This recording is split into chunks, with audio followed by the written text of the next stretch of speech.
বাংলাদেশের মানুষ এই আন্দোলনের মাধ্যমে সেই সব দুষ্কৃতিকারীদের সেই সব সন্ত্রাসীদেরকে মোকাবেলা করবে। আমাদের আইনের প্রতি যথেষ্ট সম্মান এবং শ্রদ্ধা আছে, তাই প্রশাসনের বাড়িতে অনুরোধ করব অতি দ্রুত এইসব সন্ত্রাসীদেরকে আপনারা গ্রেপ্তার করে আইনের আওতায় নিয়ে আসবেন। সম্মানিত উপজেলাবাসী, এই পর্যায়ে আপনাদের সামনে সংক্ষিপ্ত বক্তব্য নিয়ে আসবেন চুনারঘাট, এই পর্যায়ে বক্তব্য নিয়ে আসবেন যারা মুফতি আব্দুল মুমিন আল আবিদি।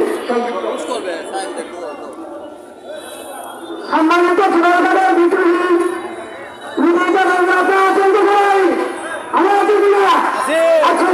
আমি সময় নষ্ট করবো না।